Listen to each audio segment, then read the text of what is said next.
President Trump has signed an executive order designating Antifa as a domestic terrorist organization and will begin investigating any groups who fund it. The editor-at-large for the Post Millennial, Andy Ngo, has followed Antifa for years, even wrote a book about it. It's called Unmasked: Inside Antifa's Radical Plan to Destroy Democracy. And Andy joins us now to discuss. Welcome to the National News Desk. Great to have you. Thanks for joining us. My pleasure. You were attacked by Antifa members while covering a protest, I believe in Portland, Oregon, back in 2019. I know you were hospitalized. You had a brain bleed. So first, tell us how you got involved following this group and more about what happened to you at that violent protest back in 2019.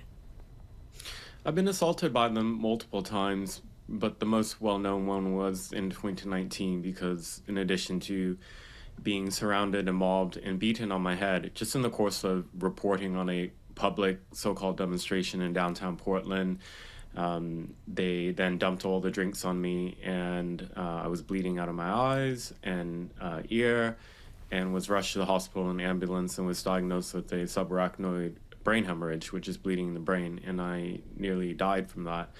And I continued reporting on them. That was 2019. The footage that's being shown on the screen now is in 2021, when after months of undercover work that I had been doing, I was discovered by them, unfortunately, in downtown, and they chased me through the streets and beat me severely then. And I was also hospitalized. So I've seen the violent extremism up hand. I've seen the organizing. I've seen the tactics. I've seen the weapons. And I've seen them celebrate when one of their so-called comrades or members killed. In 2020, there was a assassination of a Trump supporter in downtown Portland. So the executive order from President Trump, in my personal view, is quite welcome because this is openly organized criminality happening in many jurisdictions in the United States and internationally as well. Andy, how did you get involved with following this group? And why do you continue?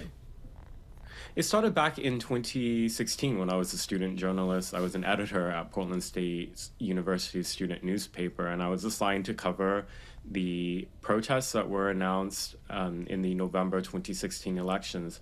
And Portland had 3 days of rioting, the most rioting after the election win was known. It was Donald Trump. And I came out with an iPhone 7, I believe it was, and I just recorded what I was seeing, and I was shocked. Such organized groups in black uniforms, faces covered, with melee weapons in a matter of seconds, destroying an entire city block. And they did that to several streets. They started fires. And I had no idea what they were, what cause they were organizing behind. And so I just continued going out, and eventually made me a target because in my reporting, I was very critical of the violent extremism I was witnessing, and I was calling for more public awareness that, hey, this is not just about so-called racial justice protesting. There's a radicalism in here that's actually quite dangerous. What are the goals, and how do they try to achieve them from what you have seen in your investigation? So Antifa is a movement aiming for anarchist revolution, and a lot of them are communists as well. So it's a combination of anarchy and communism. They believe the United States is a wicked nation, a nation that is fascist, and it doesn't actually matter who's in government, whether it be a Republican or a Democrat. They view the entire system as rotten. It needs to be toppled. And they think that they can help achieve that ultimate goal through destabilizing the country, either through riots or through other means. And so the violence is just one part, and people actually have a lot of questions about how they organize, because I think a misperception that exists on the right is that it's a centralized organization. It doesn't function like that. You really have to think of the movement and networks as similar to how radical Islam can organize, in that you can have an organized cell or group like Al-Qaeda or Al-Shabaab. And there are some Antifa groups in the US as well, international, that are quite organized in that structure. But then there are those who are self-radicalized through propaganda that's put on internet or through pamphlets and texts that are printed out. And in Antifa's terms, these are called self-realized direct actions when one of those individuals decides to do something, autonomous actions, which they encourage, because if those individuals happen to be apprehended by law enforcement, which has happened and is happening, then it doesn't dismantle the network, because these are individuals operating autonomously. So you agree then that this is more of an organic movement with no centralized structure? It's all of the above, because there are some groups that do have a centralized structure. I'll name a few, for example, like Rose City Antifa in Portland. The people who assaulted me were part of that particular group. And Rose City Antifa exists in a network called the Torch Antifa Network. So there are some groups that function centralized in that way, but they're all decentralized, and some are not organized in any manner. And I think how law enforcement needs to understand it, and how the administration needs to understand it, is that it's all of the above. Got it.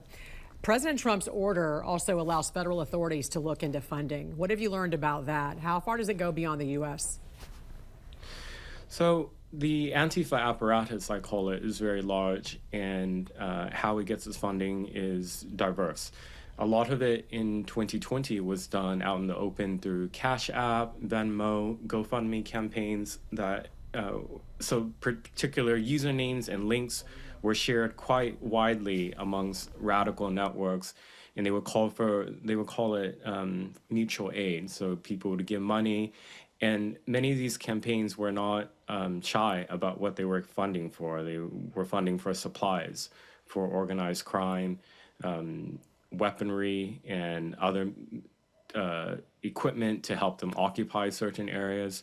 So a lot of it was done actually in the open. And then a second element that's come into play is that those who are arrested at riots, and they're encouraged to be arrested at riots, so that then they can join class action lawsuits against police departments and cities for quite large settlements, which has happened across the United States in the last 5 years. Tens and tens of millions of dollars have been settled to people who actually have the goal to be aggressive with law enforcement and to get arrested. Would you say it's well funded? It is, because the funding sources are not fully understood. I think, again, there's a misunderstanding that there's some individual at the top that's just handing out money. It doesn't work like that.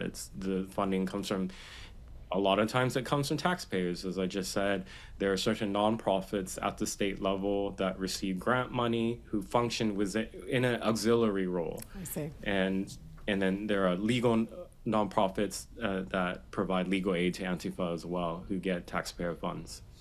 Editor-at-large for The Post-Millennial, Andy Ngo, and author of Unmasked: Inside Antifa's Radical Plan to Destroy Democracy. I hope we can continue this conversation again. We appreciate you joining us. Thank you.